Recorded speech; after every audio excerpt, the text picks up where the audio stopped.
Mobile Task Force Kappa 42. Angel reporting in. Top of the evening to you guys. I assume you're all well on this particular Wednesday evening. If not, tough shoelaces. I've gotten quite a few requests for tonight's project, and seeing as how I lost the audio data pertaining to Agent Shade and I's previous mission, I'm going to go ahead and move on to this one. Item SCP-941. Carsickness. Object Glass. Euclid. Now, when you think of carsickness, what comes to mind? Getting queasy in the back seat, right? Wrong. Let me tell you what's up. Special containment procedures. Samples of each substrain of SCP-941 are kept in secure frozen storage at Bioresearch Area 14. Embedded agents are to provide regular reports of apparent infections with special attention paid to atypical cases that may indicate novel strains. Any strain thought to be potentially capable of jumping to living organisms or to diesel vehicles is to be treated as a Class D biohazard threat and contained or sterilized immediately. All standard measures, including incendiary and unincendiary, are permitted if necessary. Because SCP-941 was already widespread at the time of its initial discovery, it currently continues to exist outside containment and general vehicle populations. As such, current containment efforts are focused on suppression and information regarding the SCP-941 and research into methods of treating, curing, and/or preventing infection by SCP-941. Foundation-owned vehicles are to be, whenever possible, diesel-fueled or electrically powered. Description: SCP-941 is a virus of the family Orthomyxoviridae, which exclusively affects vehicles powered at least in part by an internal combustion engine. Infected vehicles suffer a variety of seemingly random malfunctions, typically manifesting over a period of 3 to 5 days, then fading over a further 2 to 5 days.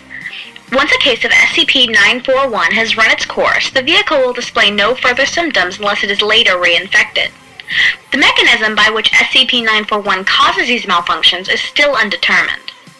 While different subjects often manifest different symptoms, most experience at least 2 from the following list: elevated engine temperatures, intermittent malfunctions in ventilation systems, partial or total blockages in filters and/or fuel line, fluid leaks, fluctuations in engine responsiveness, stiffening or softening of the suspension system of one or more wheels, loosening and/or slipping of belts, increased fuel consumption, or electrical and computer malfunctions. Most severe malfunctions have been noted on occasion, including brake failure, wheel detachment, steering failure, spontaneous airbag deployment, and certain explosions.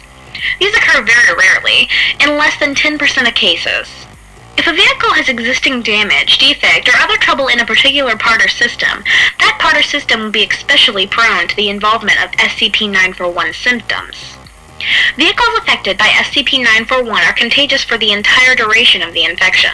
SCP-941 spreads to new subjects when air-containing exhaust from an infected vehicle enters one or more cylinders of the new subject's engine, with probability of infection depending upon the concentration of affected exhaust. Once the exhaust has been diluted, it is no longer capable of spreading SCP-941. Other than the presence of SCP-941, no anomalous or distinctive traits have been identified in exhaust produced by infected vehicles. In addition, vehicles that have recently been affected by SCP-941 seem to gain a temporary resistance to reinfection, though the resistance gradually decreases by 10%.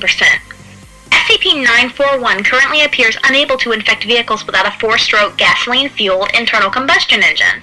It should be noted that gasoline-electric hybrids, due to their more extensive electrical and computer systems, are subject to significantly more severe and dangerous symptoms than non-hybrid vehicles. Not what you were expecting, huh? Man, if I had a dime for every time I saw a perfectly good vehicle go to waste thanks to this bug, I'd be able to buy, well, probably a $1 cheeseburger or something. Anyway, there you have it. Hope you all took something away from this experience. I know I did. Stay safe, stay alert, and stay in the car.